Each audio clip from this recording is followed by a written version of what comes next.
For over a year now, I've been working on a 1922 Phillies team set. It is my most challenging team set completion so far. Here's the complete story, including how much it cost.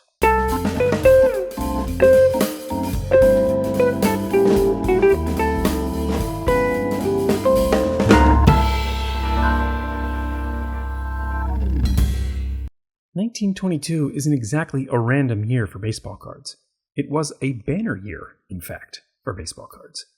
Thinking of the 20th century timeline, there's the 1903 Bryce Williams set, then not much until the T206 of 1909, the T207s of 1912, and the T205s of 1913. Cracker Jacks are the big sets from 1914 and 1915, the M101s take over in 1916, and then there's a gap, thanks to World War I. 1921 and 22 were the years candy companies really took over as the primary issuer of cards. Tobacco was fading into the distance, along with the horrors of the Great War. The American caramel cards from this era are the dominant set, and the images from these cards were used in multiple issues, making them kinda neat to collect. The E120 American caramels are the more plentiful cards, and they came with a useful checklist on the back. The same images were used by the Nielsen's Chocolate Company, too, with two different back types, Type 1 and Type 2, differentiated by the font, and a set of strip cards, W573s in this case, that have blank backs. I first encountered cards from 1922 at a show in Oklahoma in August of 2024. Then I looked closer at the surrounding cards. A 1922 Nielsen's Chocolate card, a 1922 W573 strip card, a 1915 Cracker Jack, and an 1887 Buckner Gold Coin card. All Phillies. Jackpot. She told me they had just bought out a Phillies super collector in Little Rock, Arkansas, and they were all part of his collection. And they were just the beginning. There were more. But they were all back in Little Rock. Drooling a bit, and with an elevated heartbeat, I scoured each card. The Cy Williams was a Type 2 1922 Nielsen's Chocolate card, the one with the blockier letters on the back. And the Lee Meadows card was mislabeled. It said it was a Nielsen's Chocolate, but it isn't. It's a 1922 W573 strip card. You can tell because it has a blank back, and it's a much thinner stock than the Nielsen's Chocolate cards.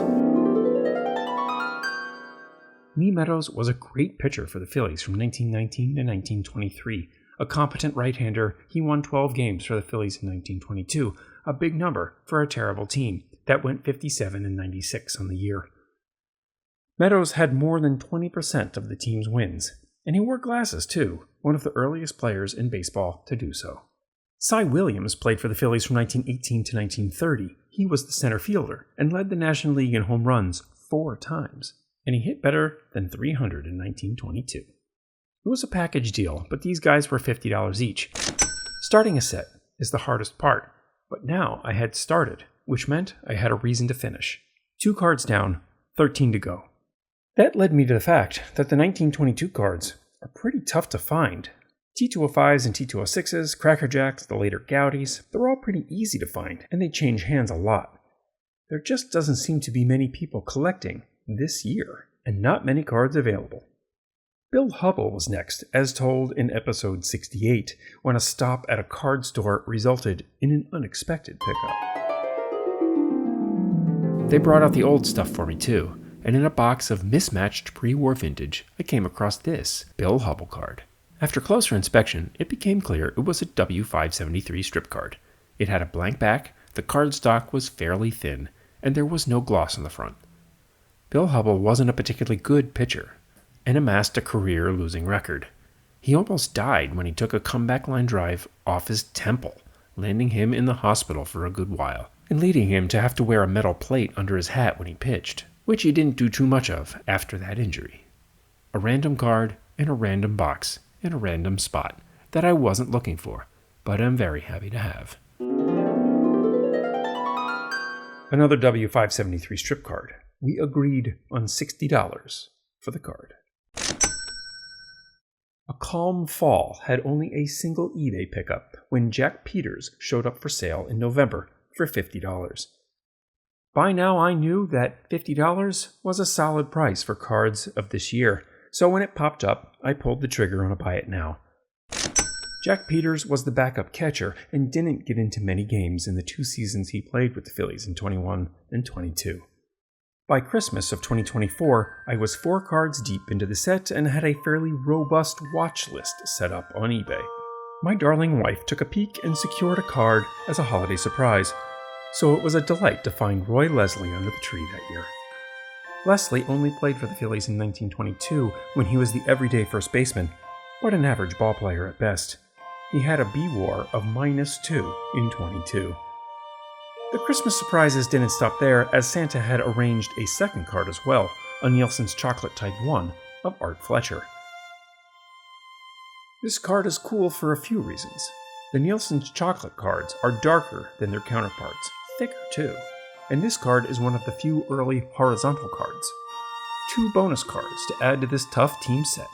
A Christmas miracle. The first cards of 2025 came as a pair at a card show in Arkansas, as told back in episode 78. He rummaged around a few boxes and then he pulled out 2 1922 American Caramel cards, Russell Wrightstone and Frank Parkinson. The Wrightstone had some discoloring, but that actually helps to authenticate it. The yellowing is from oxidation, but the edges are still white because it was in a little frame album. Sometimes you'll see that at only the corners, if they were kept in a scrapbook with corner flats. I offered $60 for the pair, he countered at $80. Meet in the middle? He nodded and I shook his hand and told him to have a nice f***ing day as I moseyed off. Methinks I judged this guy too harshly. And had I held to my prejudices, I would have missed out on these great cards. $70 for the pair, $35 each, cash. A very good price for those that track these cards.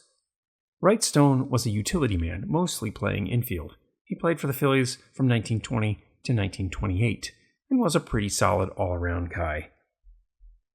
Frank Parkinson played 4 seasons for the Phillies, 1921 to 24. His career was delayed a bit due to a 2-year stint in the military during World War I. Parky, as he was known, played second base, and in 1922 recorded 562 assists at that position, a single-season record at the time. He still ranks 7th on the all-time list. Colonel Snover was next. Who? Yeah, exactly. I asked him if he had any ungraded stuff not in the cases, and he pulled out a small stack of mishmashed pre-war stuff. Mostly 33 and 34 Goudies, but there were a couple 1922 American Caramels in there, one of which was this Colonel Snover card. Colonel Snover never actually played for the Phillies, so it's okay if you've never heard of him.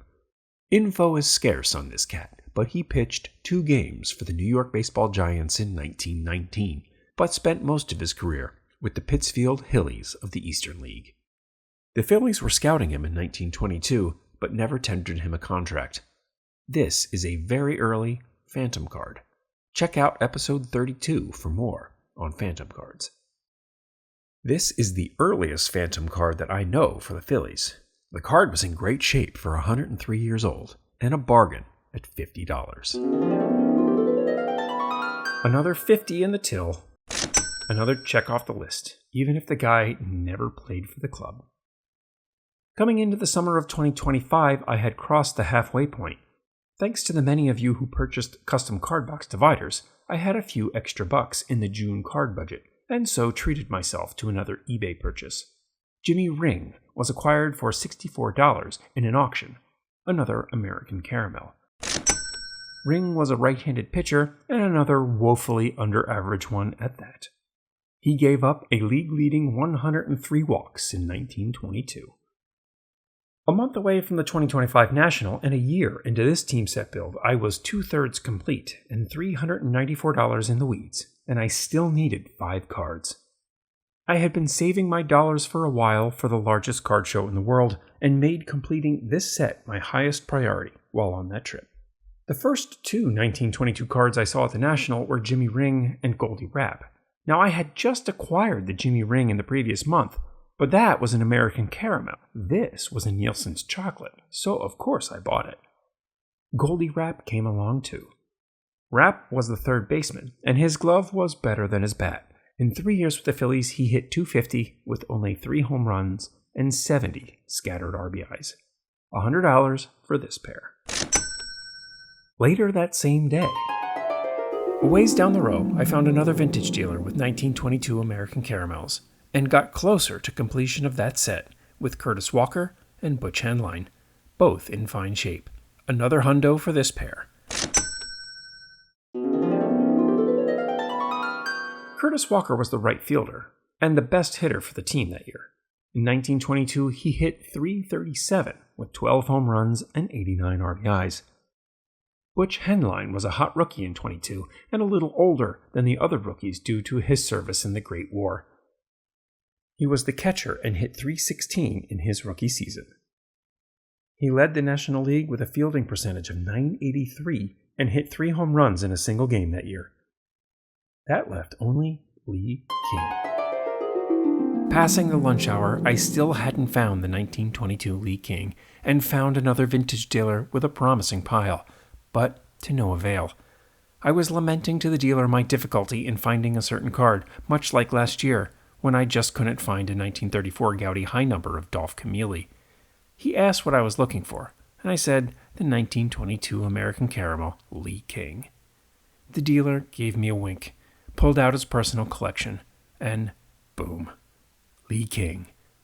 That completes my 1922 team set and completes my highest priority goal for this national. Why did he sell me a card out of his personal stash? Who knows, but he made a new friend.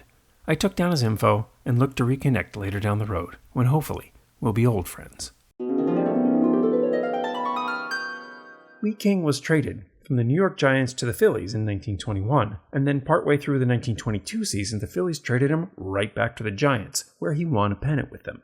He was a below-average outfielder, which explains the short stints. $80 for the final card in this team set. It took over a year.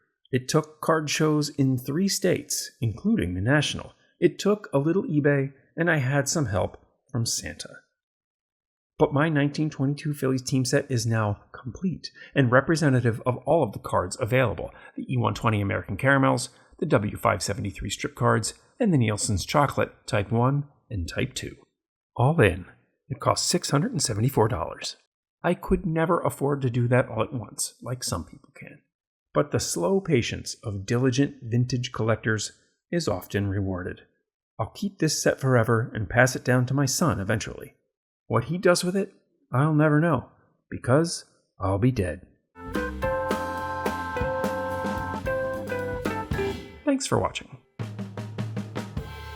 Help support the channel with the purchase of a custom card box divider, or 20 of them.